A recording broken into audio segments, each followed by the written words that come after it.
नमस्कार विद्यार्थी मित्रांनो, मी प्रमोद देशकरी इन्फिनिटी इंजिनिअरिंग अकॅडमीमध्ये आपणा सर्वांचं स्वागत आहे। आपण मागच्या वीकपासून जे नवीन उपक्रम सुरू केलेला आहे त्याला तुम्ही भरभरून प्रतिसाद दिलेला आहे। या सर्व उपक्रमामध्ये आपण विविध परीक्षा ज्या स्पर्धा परीक्षा आहे त्याचे MCQ आणि त्या स्पर्धा परीक्षेला उपयोगी येणारे MCQ आणि त्याचे एक्सप्लेनेशन सेशन हे आपण कंडक्ट करत आहोत। कालच आपली ही टेस्ट टेलिग्राम चॅनलवर तुम्ही दिलेली असेल। इलेक्ट्रिकलचा जो ग्रुप आहे त्याच्यावरती दिलेली आहे आणि सिव्हिलचा जो ग्रुप आहे त्याच्यावरती दिलेली आहे। जर तुम्ही आमची ही टेस्ट दिलेली नसेल तर या डिस्क्रिप्शन सेक्शनमध्ये, या व्हिडिओच्या डिस्क्रिप्शन सेक्शनमध्ये ती टेस्ट तुम्हाला दिलेली आहे। हा व्हिडिओ पॉज करा आणि तुम्ही ती अटेम्प्ट करा आणि नंतर हे एक्सप्लेनेशनचा व्हिडिओ तुम्ही बघू शकता। हा उपक्रम खूप चांगला आहे विद्यार्थी मित्रांनो, कारण याचा फायदा तुम्हाला विविध स्पर्धा परीक्षा देण्यासाठी होणार आहे। तर आपण आजचं एक्सप्लेनेशन सेशन सुरू करणार आहोत। आजच्या एक्सप्लेनेशन सेशनमध्ये आपण SSC JEE जे स्टाफ सिलेक्शन कमिशन आहे याच्या ज्या 1998 ते 2020 म्हणजे मागच्या एक्झामपर्यंत ज्या एक्झाम झालेले आहेत आणि जे MCQ विचारलेले आहेत, काही MCQ नक्कीच रिपीटेटिव्ह आहेत आणि काहींचा पॅटर्न हा रिपीटेटिव्ह आहे। तर हे सर्व MCQ आपण घेण्याचा प्रयत्न करतो आहोत। त्याच्यापैकी ही एक टेस्ट होती, 10 क्वेश्चन्स होते आणि ह्या 10 क्वेश्चनमध्ये जे क्वेश्चन दिलेले आहेत आम्ही टेस्टमध्ये हे सगळे कुठल्या तरी SSC JEE च्या एक्झाममध्ये आलेले आहेत आणि हे सर्व MCQ जे आहेत ते तुम्हाला उपयोगी पडतील। कुठल्या कुठल्या एक्झामिनेशनला? SSC JEE च्या, पुणे मेट्रोच्या आणि महाट्रान्सको जी परीक्षा होणार आहे त्या सर्व परीक्षांसाठी हे MCQ सेशन तुम्हाला उपयोगी पडणार आहेत। चला तर सुरुवात करूया। पहिला प्रश्न घेऊया। प्रश्न होता, determine the power in watt dissipated by a 16 ohm resistor. बघा, प्रश्न रीड करताना सगळ्यात पहिल्यांदा पॉइंट आउट करायचं की कुठले नंबर्स दिलेले आहेत, कुठले अंक दिलेले आहेत, त्याचे युनिट काय आहे, काय पॅरामीटर आहे। For example, in watt, what is this? This is nothing but the power. 16 ohm resistance म्हणजे पॉवर विचारलेली आहे। दिलेलं काय काय आहे बघा, resistance R is equal to 16 ohm and when the potential difference, आता potential difference म्हणजे काय? potential difference म्हणजे change in potential across the two terminals, त्यालाच आपण व्होल्टेज म्हणतो आणि ते म्हणजे तुमचं EMF किंवा इलेक्ट्रोमोटिव्ह फोर्स। जर बॅटरी असेल तर EMF म्हणतो आणि एखाद्या रेजिस्टरच्या अक्रॉस ते ड्रॉप होत असेल त्याला पोटेन्शियल डिफरन्स म्हणतो। म्हणजे what is this? This is nothing but the voltage. Potential difference जे स्पेसिफिकली दिलेला आहे तो दिलेला आहे 32 व्होल्ट। कुठलाही MCQ ट्राय करताना 3 स्टेपमध्ये त्याचं उत्तर आलंच पाहिजे, तरच तुमचं टाइम मॅनेजमेंट परफेक्ट होणार आहे। इथे लक्षात घ्या, PRV पॉवर विचारलेली आहे, रेजिस्टन्स दिलेला आहे, व्होल्टेज दिलेला आहे। ऑप्शन आहे 649, 66, 68 and 62। ओके, मग आता या केसमध्ये पॉवर विचारलेला आहे। आपल्याला सगळ्यांना माहिती आहे पॉवरचं रिलेशन, पॉवर म्हणजे काय? Voltage into current. पण तेच जर आपण ओहम्स लॉ अप्लाय केला आणि V ची व्हॅल्यू काढली, V काय आहे? IR। मग तो IR जर इथे ठेवला तर दुसरा फॉर्म्युला तयार झाला, P is equal to I²R। किंवा I च्या जागी जर आपण ओहम्स लॉ नुसार व्हॅल्यू ठेवली तर आपला अजून एक फॉर्म्युला तयार होईल, P is equal to V² divided by R। ते पटकन लक्षात आलं पाहिजे। हा सगळा पर्टिक्युलर पार्ट जो आहे तो तुमच्या माइंड मॅपमध्ये असलाच पाहिजे। रिलेशन बिटवीन 4 पॅरामीटर्स, कुठले कुठले? पॉवर, रेजिस्टन्स, करंट आणि पोटेन्शियल डिफरन्स। म्हणजे कुठले पॅरामीटर्स मी सांगतोय बघा, V, R, power and current, याचं रिलेशन हे तुम्हाला आलंच पाहिजे। इंटरनेटवर एक खूप छान डायग्राम दिलेली आहे बघा, सर्क्युलर फॉर्म मधली, त्याच्यामध्ये हे रिलेशन दिलेलं आहे। मग दिलेलं काय आहे? R आणि V आणि विचारलेलं आहे काय? P। मग याच्या फॉर्मॅटमध्ये R आणि V कुठल्या फॉर्म्युल्यामध्ये आहे? ओके, तो P is equal to V² by R. चला तर मग पुटअप करूया. P is equal to V square. V square 32 into 32. गुणाकार किंवा मल्टिप्लिकेशन करत बसायचं नाही सुरुवातीला, सिंपल फॉर्ममध्ये लिहिण्याचा प्रयत्न करायचा. Divided by 16. सिम्प्लिफिकेशन्स जे तुमचे कॅल्क्युलेशन्स आहेत हे MCQ किंवा कॉम्पिटिटिव्ह एक्झाममध्ये जे MCQज असतात त्याच्यामध्ये कॅल्क्युलेशन खूप सोपे दिलेले असतात, कॅल्क्युलेटरची गरज पडत नाही. म्हणून लिहिताना सिंपल लिहायचं 16 2s are and 32 multiplied by 2 that is nothing but the 64. काय आहे हे? पॉवर आहे. कशामध्ये असणार? वॅटेजमध्ये असणार. तर 64 वॅट आहे का आन्सर? कुठेच दिसत नाही, काहीतरी चुकलेलं दिसतं इथे. 62 68 66. Okay, this is a printing mistake actually in first question. Okay, no issue at all. Okay, so this is nothing but the 64. तर 64 हे काय आहे? आन्सर आहे. आता तुम्ही म्हणाल सर हा तर एक स्पेसिफिक बेसिक क्वेश्चन आहे, पण लक्षात घ्या हे कुठल्या पर्टिक्युलर एक्झामिनेशनचे क्वेश्चन्स आपण डिस्कस करतोय किंवा टेस्ट दिली होती आपण SSC JEE, जे डिप्लोमा लेवलचे स्टुडंट्स आहेत त्याच्यामध्ये बेसिक कन्सेप्ट तुम्हाला लक्षात घ्यावे लागतील. ओके, मग आता या केसमध्ये बेसिकली हे जे रिलेशन आहेत हे खूप महत्त्वाचं आहे आणि तेच तुम्हाला फायदेशीर होणार आहे. लक्षात ठेवा, दिस इज प्रिंटिंग मिस्टेक. तर option A is correct and 64 watt is nothing but the power in watt. Okay, just go for the next question. Again the similar type of questions, that is nothing but the power. लक्षात घ्या, power जेव्हा तुम्ही define करता तर basically आपण voltage into current करतो. म्हणजे voltage कशामध्ये मोजतोय? व्होल्टमध्ये. करंट कशामध्ये मोजतोय? एम्पियरमध्ये. आणि पॉवर कशामध्ये मोजतोय? वॅटमध्ये. ओके, ह्या गोष्टी सगळ्या बेसिक जो आहे ह्या सगळ्या बेसिक गोष्टी तुम्हाला लक्षात असल्या पाहिजेत. सेकंड क्वेश्चन बघा, हाऊ मच पॉवर म्हणजे परत पॉवर आली, will be dissipated. Power dissipated होता है, कशाली डिसिपेट होता है? 5 ohm resistor. That means R is given. So we can mention in a simple way, power we have to calculate. Resistance is given 5 ohm. Okay, in which the value of current is 2 ampere. Current आहे 2 ampere. परत मगाचेच relations आपल्याला बघायचे आहेत. Option दिलेला आहे 10 20 30 40. Unit काय असेल?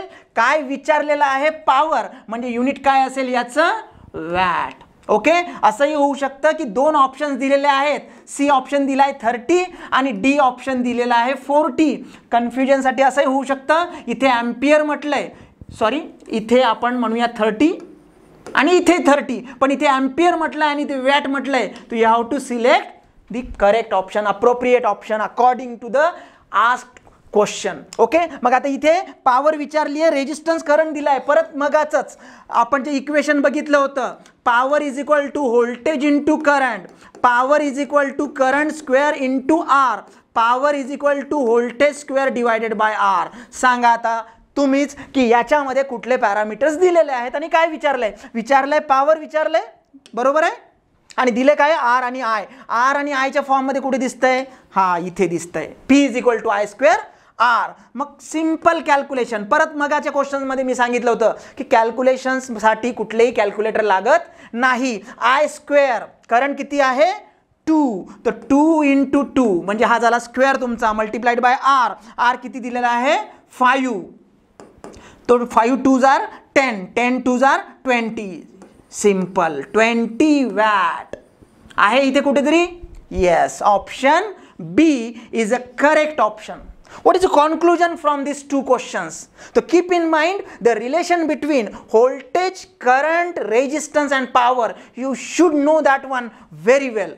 Okay, प्रत्येकाचे युनिट तुम्हाला माहिती पाहिजे तरच आपल्याला ते क्वेश्चन सॉल्व करता येईल. सिमिलर टाईपचा क्वेश्चन होता, फक्त फॉर्म्युला आपण चेंज केला. मग आता याच्यावरून लक्षात घ्या की हेच क्वेश्चन रिपीट होणार नाही किंवा मॅक्सिमम वेळेस होत नाहीत. मग अशा वेळेस काय करायचं? हे बेंचमार्क क्वेश्चन आहे. मग असंही तुम्ही करू शकता की 30 आन्सर येण्यासाठी कुठला फॉर्म्युला आणि कुठलं रिलेशन असलं पाहिजे, म्हणजे त्या ऑप्शनवरनं तुम्हाला क्वेश्चनकडे जाता येईल. Next one potential difference is. मी आत्ताच तुम्हाला सांगितलं वेगवेगळ्या टर्म्स आहेत. EMF म्हणजे काय? इलेक्ट्रोमोटिव्ह फोर्स, जो फोर्स इलेक्ट्रॉन्सला पुश करतो आणि जेव्हा इलेक्ट्रॉन एका जागेवरनं दुसऱ्या जागेवर जातात त्यावेळेस काय फ्लो होत असतो, करंट फ्लो होत असतो. तर EMF ही एक टर्म आहे ज्याचं युनिट सुद्धा व्होल्ट्स आहे. यालाच आपण बॅटरी सप्लाय म्हणतो. सेल असेल तर एक सिंपल युनिट आणि बॅटरी म्हणजे नंबर ऑफ सेल्स. बरोबर आहे. अजून एक आहे पोटेन्शियल डिफरन्स, जे आता विचारला या क्वेश्चन मध्ये. पोटेन्शियल डिफरन्स म्हणजे काय, एक कंडक्टर आहे ज्याचं एक टर्मिनल ए आहे, एक टर्मिनल बी आहे. इथलं पोटेन्शियल बघा, आपण शब्द वापरतो की तुझ्यामध्ये खूप पोटेन्शियल आहे. What is the meaning of that one, म्हणजे इथे हायर लेवलची पोटेन्शियल आहे आणि इथे लोअर लेवलची पोटेन्शियल आहे. Current always travel from higher potential to lower potential. मग इथे किती व्होल्टेज आहे, सपोज VA, इथे किती पोटेन्शियल आहे VB. मग पोटेन्शियल डिफरन्स किती झाला, या दोघांमधला डिफरन्स. बरोबर आहे. मग आता या केसमध्ये क्वेश्चन काय आहे बघा, क्वेश्चन तिसराच आहे. Potential difference is scalar quantity, vector quantity, both scalar and vector quantity. मला माहित नाही, none of this. Universal option आहे. आता याच्यामध्ये लक्षात घ्या बघा, स्केलार म्हणजे काय, वेक्टर म्हणजे काय, हे तुम्हाला लक्षात आलं पाहिजे. 10th-12th मध्ये तुम्ही स्टडी केलेला आहे. What is scalar quantity, the physical quantity which having only magnitude. आणि वेक्टर क्वांटिटी म्हणजे काय, the physical quantity which do not have which have magnitude as well as direction. म्हणजे डायरेक्शनही असणार त्याला आणि मॅग्निट्यूडही असणार. मग पोटेन्शियल डिफरन्स काय आहे, potential difference is a scalar quantity. There is no any relation for the direction. It has a magnitude. Magnitude म्हणजे काय, फॉर एक्झाम्पल इथे 5 व्होल्ट मॅग्निट्यूड आहे, म्हणजे 5 काय झालाय, मॅग्निट्यूड. कशाचा, पोटेन्शियल डिफरन्सचा. पण डिरेक्शन आहे का कुठे, नाही. एक लक्षात घ्या, सपोज हाच क्वेश्चन जर मी अशा पद्धतीने विचारला की करंट इज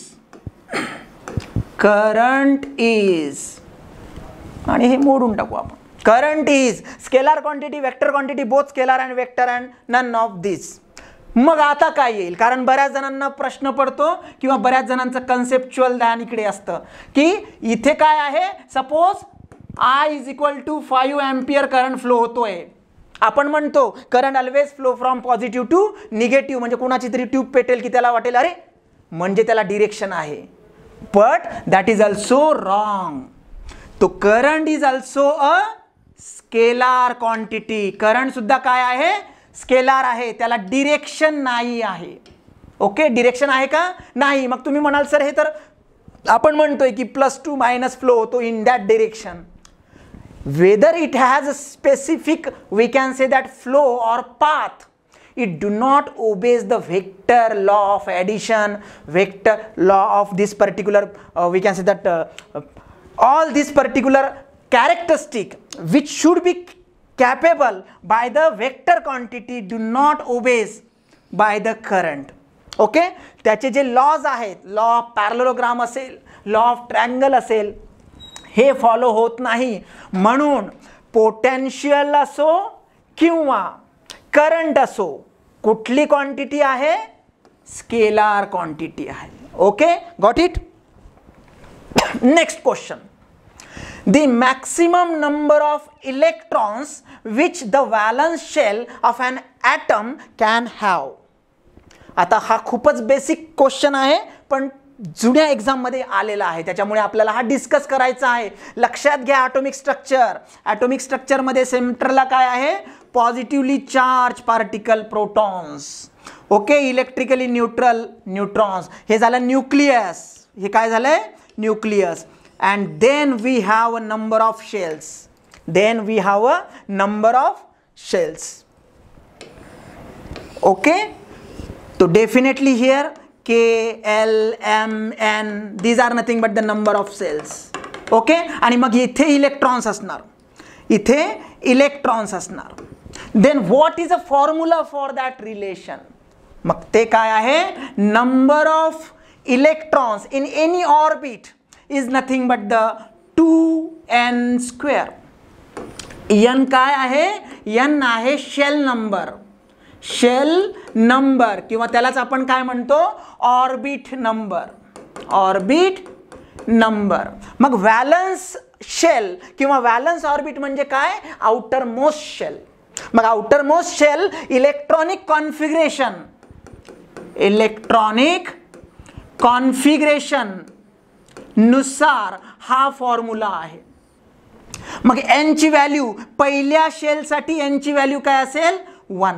जर n ची व्हॅल्यू 1 टाकली मी तर नंबर ऑफ इलेक्ट्रॉन्स तिकडे किती येतील 2 into 1 square 1 square 1 and into 2 2 म्हणजे हे आलंय 2.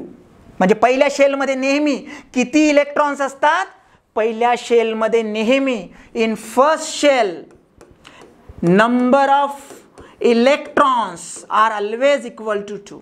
त्याच्यापेक्षा कमी असू शकतात पण जास्त नाही. Then second cell n is equal to 2. Put up करूया 2 into 2 raised to power 2 4 into 2 8 म्हणजे सेकंड सेल मध्ये किती इलेक्ट्रॉन्स असतील 8. त्यानंतर n is equal to 3 2 into 2 raised to power 3 this is a 9 into 2 18. so in third orbit number of electrons are 18. याच्यापेक्षा कमी पण जास्त नाही. पण जर एवढे असेल तर परत त्याचं बायफ्रिकेशन असं होऊ शकतं 2 8 2. हे इलेक्ट्रॉनिक कॉन्फिगरेशनचा बेसिकचा पार्ट आहे. हे तुम्ही फंडामेंटल फिजिक्समध्ये स्टडी केलं असेल किंवा 8 9 स्टँडर्डमध्ये स्टडी केलं असेल. याच्यामध्ये जास्त डीपमध्ये जायची गरज नाही. ऑप्शन्स काय दिले 6 8 18 2 कुठे असतात फर्स्ट ऑर्बिटमध्ये 18 कुठे असू शकतात थर्ड ऑर्बिटमध्ये. पण मग मॅक्सिमम 18 जर असेल तर परत बायफर्केशन असं होतं म्हणजे करेक्ट ऑप्शन जो आहे तो 8 आहे. तुम्ही म्हणाल सर एकाच क्वेश्चनवर एवढा वेळ जर लावला तर बाकीचे क्वेश्चन्स कसे सॉल्व्ह होतील. ही फ्रेम तुमच्या माइंडमध्ये तयार झाली पाहिजे. No need to go for the specific description. If once you have this idea number of shells first shell 2 second shell 8 18 36 like that and maximum capacity is always 8. okay and there is a huge difference between valence shell and valency वेगळा आहे valence shell वेगळा आहे. but in this video we are not interested to discuss that part. okay next question. If the current changes from 5 ampere to 3 ampere current change झालाय म्हणजे AC का DC AC. कारण change झाला म्हणजे AC. Alternating असेल तर AC. तर 3 ampere and 5 ampere मग याला म्हणूया आपण I1 याला म्हणूया I2. करंट चेंज झालाय I1 to I2 in 2 second. म्हणजे काय दिलेलं आहे टाइम दिलेला आहे 2 सेकंड. टाइम किंवा कुठलंही पर्टिक्युलर पॅरामीटरचं युनिट जर वेगळं असेल तर तुम्हाला कॉमन युनिटमध्ये ते कन्वर्ट करावं लागेल. म्हणजे इथे जर आवर्समध्ये दिलेलं असेल तर you have to convert that in second. तसं सहजासहजी होत नाही. And the inductance is 10 henry. 10 henry हा काय आहे इंडक्टन्स आहे. म्हणजे बघा काय काय दिलेलं आहे बघा. दिलेलं आहे करंट चेंज झालाय I1 5 एम्पियर पासनं तर 3 एम्पियर पर्यंत. L दिलेला आहे किती दिलेला आहे 10 हेनरी. हेनरी हे युनिट आहे इंडक्टन्सचं. इंडक्टन्स काय आहे property of material which do not अलो दी चेंज इन करंट. ओके आणि इथे काय विचारलेलं आहे कॅल्क्युलेट द EMF. EMF म्हणजे किती व्होल्टेज जनरेट होतं ते विचारलेलं आहे. म्हणजे हा इंडक्टर आहे याच्यामधनं करंट पास होतोय पण तो करंट काय होतोय चेंज होतोय. आणि किती वेळासाठी तो करंट आहे 2 सेकंदासाठी. तर किती व्होल्टेज डेव्हलप होईल ते विचारलेलं आहे. EMFचा फॉर्म्युला तुम्ही स्टडी जेव्हा केलं असेल इंडक्टर तेव्हा तुम्हाला माहिती असेल. What is inductor. Inductor is a passive component which opposes any variation in current. काय आहे तो -L di/dt. L काय आहे इंडक्टन्सची व्हॅल्यू दिलेली आहे येस. di/dt आता di/dt डेरिव्हेटिव्ह मॅथमॅटिक्स इंटिग्रेशन माहिती असेल डेरिव्हेटिव्ह माहिती असेल. रेट जर असेल तर तो डेरिव्हेटिव्ह म्हणजे चेंजचा जो एखादा पॅरामीटर जर चेंज होत असेल विथ रिस्पेक्ट टू टाइम तर तो काय झाला differentiation. Rate of change of current. मग आता ह्या व्हॅल्यू पुट केल्या. आता rate of change of current लिहायचं कसं तर di/dt. मग इथे करंट कुठून कुठपर्यंत चेंज होतोय I1 to I2 म्हणजे I1 - I2 किंवा I2 - I1. We just have that specific direction किंवा त्याच्यामध्ये आपण त्याची पोलॅरिटी चेंज करूया. तर -L 10 आणि di/dt. आता I कुठून कुठे चेंज झालेला आहे? I झालेला आहे 3 - 5 आणि डिवायडेड बाय टाइम म्हणजे I1 I2 divided by time. Time किती दिलेला आहे? 2. ओके, आता हे मायनस आहे म्हणून आपण त्याची पोलॅरिटी चेंज केली म्हणजे 10 झाला. इथे झाला तो 5 - 3 डिवायडेड बाय 2. आता किती झालं हे? 10 multiplied by 5 - 3 2 divide by 2 divide by 2. हा कॅन्सल झाला म्हणजे किती आलंय? 10. आहे का इथे कुठे 10? Yes, here it is. Okay, लक्षात घ्या. याच्यामध्ये महत्वाचा पॉइंट आहे di/dt. di/dt म्हणजे काय आहे? तर रेट आहे कशाचा? करंट चेंज होण्याचा. करंट चेंज कसा झालाय? 5 एम्पियर पासून तो झालाय 3 एम्पियर आणि किती वेळामध्ये झालाय तो? 2 सेकंदामध्ये झालाय. बरोबर आहे. 5 - 3 2. आता हे मायनस साइन का घेतलंय आपण? इथे EMF जो जनरेट होतो तो काउंटर EMF असतो, त्याच्यामुळे मायनस पोलॅरिटी. मायनस तो प्लस झाला म्हणून आपण इथे डायरेक्शन जे आहे किंवा जे साइन आहे ते चेंज केलंय. येतंय लक्षात? ओके, जर लक्षात येत नसेल तर व्हिडिओ पॉज करायचा आणि त्याच्यावरती विचार करायचा, पेपरवर ब्लॅक अँड व्हाईटमध्ये लिहायचं आणि काय दिलेलं आहे आणि काय कॅल्क्युलेट करायचं हे चेक करायचं.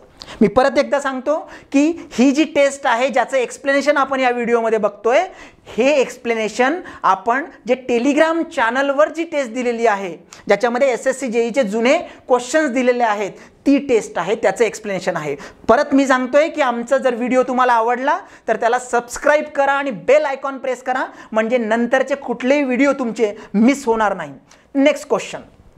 1 kilowatt of electrical energy. Electrical energy कशामध्ये आहे? Kilowatt our. किलोवॅट, वॅट म्हणजे पॉवर म्हणजे अवर. मग आपण लिहिताना कसं लिहायचं? किलोवॅट म्हणजे पॉवर आणि अवर म्हणजे झाला तुमचा टाइम. बरोबर आहे. आणि ती आहे इलेक्ट्रिकल एनर्जी. ती कशामध्ये असणार? मग ती असणार जूल मध्ये. म्हणजे रिलेशन बघा, किलोवॅट अवर इंटू जूल. तर this is nothing but the basic idea. विचारलेलं काय आहे आपल्याला? विचारलेलं आहे इलेक्ट्रिकल एनर्जी किती? 1 किलोवॅट अवर म्हणजे. मग आता लिहूया इथे 1 किलोवॅट. 1 किलो, किलो म्हणजे 10⁻³ लक्षात असेल तुमच्या. 10⁻³ म्हणजे किलो. 10⁻6 म्हणजे मेगा. 10⁻9 म्हणजे गिगा. 10⁻12 म्हणजे टेरा. 10⁻³ म्हणजे milli. -6 micro. 10⁻⁹ nano. -12 pico. n number of parameters. Okay, हे लक्षात ठेवा. मग किलोवॅट, मग हे झालं आता वॅट म्हणजे हे झालं 1 × 10⁻³ म्हणजे किती? 1000 म्हणजे हे झालं 1000 मल्टिप्लाइड बाय आवर. आता याला आवरनी मल्टिप्लाय करू. आता आवर म्हणजे 1 आवर, पण 1 आवर म्हणजे किती सेकंड्स? कारण सेकंड्समध्ये कन्वर्ट करावं लागणार आहे. तर 60 मिनिट आणि एका मिनिटामध्ये परत 60 सेकंड म्हणजे हे किती झाले? 6 × 6 36 00 मल्टिप्लाइड बाय परत हे राहिलं की 1000. ओके, तो व्हॉट इज दिस?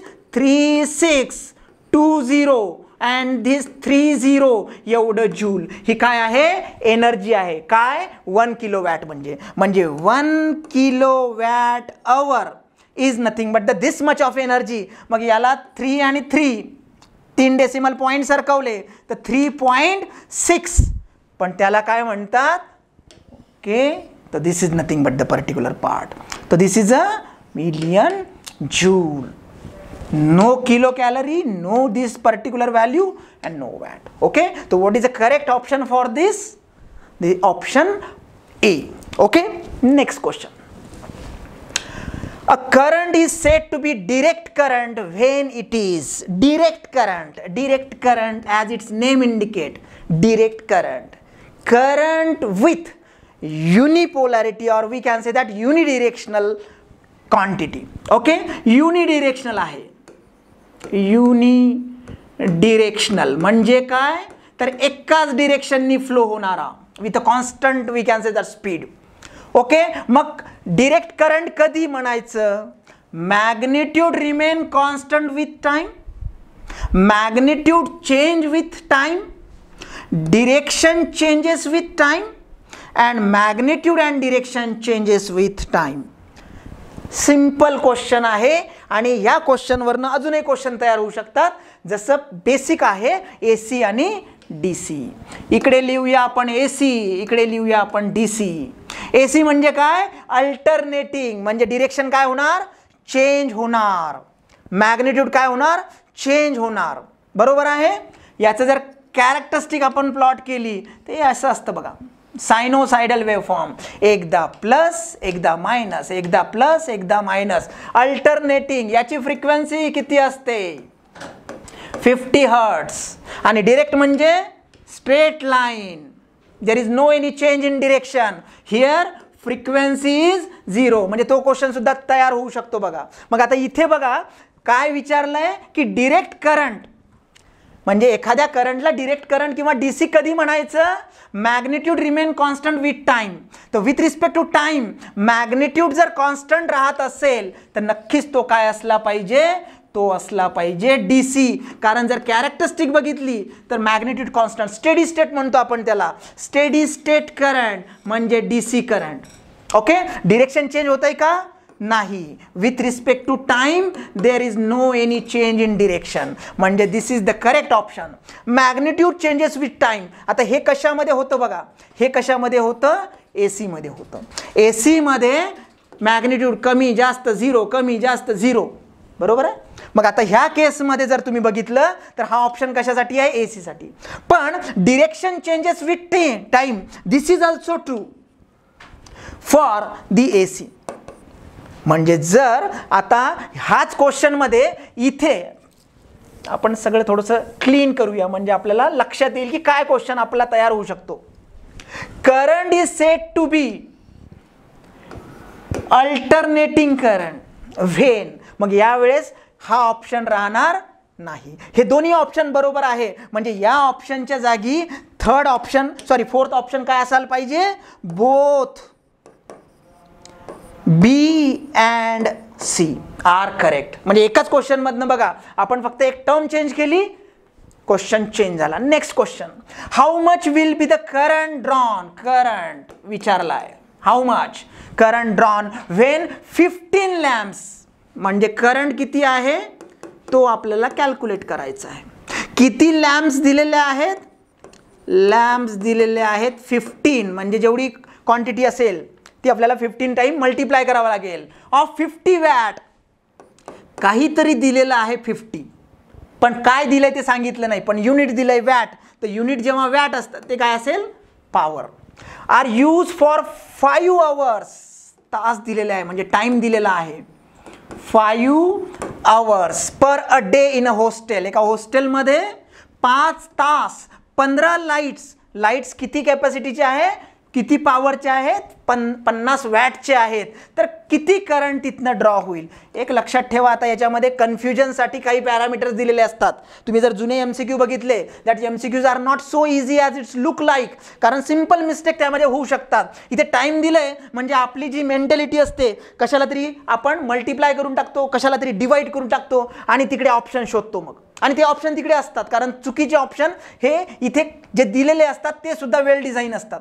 नेक्स्ट आपण पर्टिक्युलर बघूया. इथे करंट विचारलाय, टाइम दिलाय, लॅम्प दिलाय, पॉवर दिली आहे. आपल्याला माहिती आहे पॉवरचा formula, power is equal to voltage into current, power is equal to I² R, power is equal to V²/R. आता याच्यामध्ये कुठे काही बसतंय का? नाही. कारण टाइम दिलेला आहे, पॉवर दिलेला आहे, लॅम्प नंबर ऑफ लॅम्प दिलाय, म्हणजे खूप सारे पॅरामीटर्स मिसिंग आहेत. मग याच्यामध्ये लक्षात घ्या, हॉस्टेलमध्ये लावलेले लाईट आहेत म्हणजे घरी लावलेले लाईट आहेत किंवा प्रीमाइसमध्ये लावलेले लाईट आहेत. किती सप्लाय असतो तिथे? 230 व्होल्ट. हे दिलेलं आहे का? नाही. पण हे आपल्याला इमॅजिन करावं लागेल. म्हणजे अशाही काही गोष्टी असतात बघा. म्हणजे व्होल्टेज दिलेला आहे आता आणि लाईट्स हे पॅरललमध्ये जोडलेले आहेत किंवा तिथे 15 लॅम्प्स त्यांनी म्हटलेलं आहे. म्हणजे व्होल्टेज सगळ्यांना सेम असेल कारण जे हॉस्टेलला लाईन असते ती 230 व्होल्टची लाईन असते. म्हणजे मग 230 व्होल्ट हे V दिलेला आहे. मग इथे मेन्शन करूया आपण 230 व्होल्ट. मग आता व्होल्टेज माहिती आहे, टीचं काम नाही आहे, पॉवर दिलेली आहे. मग व्होल्टेज आणि पॉवर कुठे दिसतंय का? करंटच्या फॉर्ममध्ये हे इथे दिसतंय बघा. Yes, P is equal to V into I. म्हणजे बघा फॉर्म्युला खूप सोपा आहे, but the question is brainstorming. Now put the value. P power 50 watt. मग 50 वॅट लिहायचं का? नाही. 50 वॅट एका लॅम्पची पॉवर आहे. असे किती लॅम्प आहेत? किती लॅम्प आहेत? 15. म्हणजे 15 into 50. This is nothing but the actual total power. Now if we simplify, what will happen? So this is nothing but the I. आता I ची व्हॅल्यू कॅल्क्युलेट करूया आपण. मग I ची व्हॅल्यू काय आहे? हे सगळं इकडे आणलं. 15 मल्टिप्लाइड बाय 50 डिवायडेड बाय 230. हा 0 0 कॅन्सल झाला. 15 इंटू 5 75 डिवायडेड बाय 23. ओके. आता परत कॅल्क्युलेशनचा पार्ट आला. कॉम्प्लिकेटेड कॅल्क्युलेशन वाटू शकतात, म्हणजे आपण परत कॅल्क्युलेटरकडे. तर नाही, just this 23 is nearly equal to 25 to 75 divided by 25. It is simple. That is nothing but the nearly equal to 3. मग पहिले चेक तर करून घ्या ऑप्शन काय काय दिलेलं आहे. इथे 6 दिलाय, इथे 5 दिलाय, इथे 4 दिलाय, इथे 3 दिलाय. म्हणजे ह्याचा अर्थ फक्त एकाच ठिकाणी 3 आहे. म्हणजे ह्याचं जे आन्सर येणार आहे ते काय आहे? Option D. No need to go for the further calculation and that's why it is easy. पण तेच जर या पर्टिक्युलर पॉईंटच्या जागी 3.125 असं काहीतरी दिलं असते, म्हणजे 2 ठिकाणी 3 असतं, then you have to calculate in a detail. पण ह्या टाईपच्या किंवा स्पर्धा परीक्षांमध्ये जे कॅल्क्युलेशन असतं ते खूप इझी असतं, ज्याला तोंडी म्हणतो आपण, तसं कॅल्क्युलेशन आपण करू शकतो. तो what is a correct option for this one? Option D, 3.26. Next question. Okay. आता नेक्स्ट क्वेश्चनमध्ये आपल्याला काय रिलेशन दिलेले आहे ते बघा. Which has a higher resistance. Resistance high कुणाचं आहे? मग कुणाचं आहे? पहिलं एक इन्स्ट्रुमेंट काय आहे? 2 किलोवॅट इलेक्ट्रिक हीटर. म्हणजे इलेक्ट्रिक हीटर आहे, त्याची पॉवर दिलेली आहे, याला म्हणूया आपण PH, पॉवर ऑफ हीटर. किती दिलेली आहे? 2 किलोवॅट. किलो म्हणजे 1000. तो 2 into 1000 that is a 2000 watt. येते लक्षात? त्यानंतर 200 वॅट फिलामेंट बल्ब. बल्बची फिलामेंट आहे आतमधले, त्याच्यामधली जी वायर आहे याला म्हणूया आपण बल्ब फिलामेंट पॉवर. ती किती दिलेली आहे? 200 वॅट. हे बघा इथे अजून कन्फ्यूज होऊ शकतं. 2 तुम्हाला छोटा वाटू शकतो 200 पेक्षा, पण 2 छोटा नाही, 2 मोठा आहे. का? कारण किलो आहे तो. म्हणजे हे जे आहे हे 2000 वॅट आहे आणि हे जे आहे 200 वॅट आहे. म्हणजे मग याच्यावरनं लिहू शकतो आपण की power of heater is greater than power of bulb. हे रिलेशन कळलं तुम्हाला? आता नेक्स्ट काय म्हटलंय बघा त्यांनी की both mark for a 230 volt. म्हणजे दोघांनाही व्होल्टेज मात्र सेमच दिलंय. किती दिलंय? 230 व्होल्ट. विचारलेलं काय आहे? रेजिस्टन्स कुणाचं जास्त आहे. मग रेजिस्टन्स आपण म्हणूया की जे हीटर आहे त्याचं रेजिस्टन्स आहे सपोज RH आणि जो बल्ब आहे त्याचं रेजिस्टन्स आहे सपोज RB. ओके. मग याच्यामध्ये मोठं कोण आहे? मग आपल्याला काय डिटरमिन करायचं रेजिस्टन्स कुणाचा आहे. म्हणजे मग आपल्याला ते रिलेशन कॅल्क्युलेट करता आलं पाहिजे. हे रिलेशन आहे आपल्याकडे. पॉवर कुणाची जास्त आहे? हीटरची पॉवर जास्त आहे. मग पॉवरचा फॉर्म्युला इथे वापरूया आपण. पॉवर इज इक्वल टू काय असते? पॉवर आताच मी तुम्हाला सांगितलं. Power is equal to voltage into current. Power is equal to I²R. Power is equal to V²/R. खूप सारे फॉर्म्युले, एकच वापरायचा. P is equal to VI. आता इथे V आणि P दिलेला आहे आणि R सुद्धा दिलेला आहे. म्हणजे VPR मधला आपल्याला रिलेशन चेक करायचं आहे. तर power is equal to V²/R. जेव्हा आपण हीटर बद्दल बोलतोय, जेव्हा आपण बल्ब बद्दल बोलतोय, तर this is nothing but the V² divide by, हा आहे तुमचा हीटरचा रेजिस्टन्स, हा आहे तुमचा बल्बचा रेजिस्टन्स. आता V तर सेम आहे. V तर काय आहे?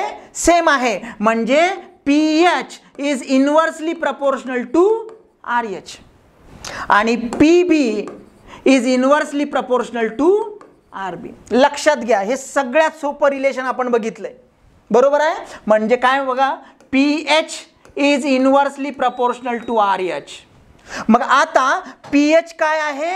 pH जास्त आहे, तर RH काय असेल? कमी असेल. आणि इथे बघा PB आणि RB, PB काय आहे? कमी आहे. PB कमी आहे तर RB काय असेल? जास्त असेल. RB काय असेल? जास्त असेल. मग काय रिलेशन तयार होते बघा, RH is less and RB is greater. तो RH is less than RB. RH is less than RB. पण अशा फॉर्म मध्येही आन्सर देऊ शकतात. इथे दिलेला आहे का? नाही. इथे काय म्हटलंय की विच इज हायर, जास्त कोण आहे?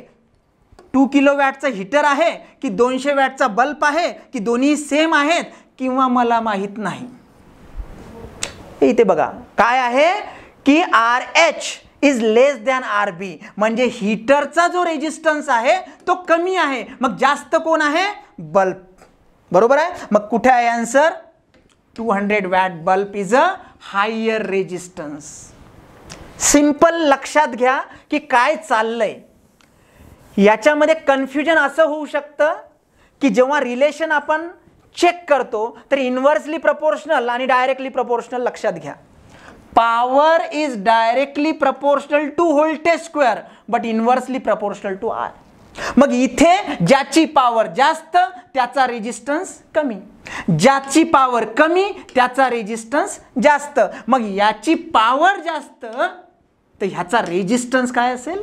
कमी असेल. हे रिलेशन तुमच्या माइंड मॅप मध्ये असलं पाहिजे. Okay, you have that particular bird view in your mind, so you will get the answers easily. And last question from today's taste.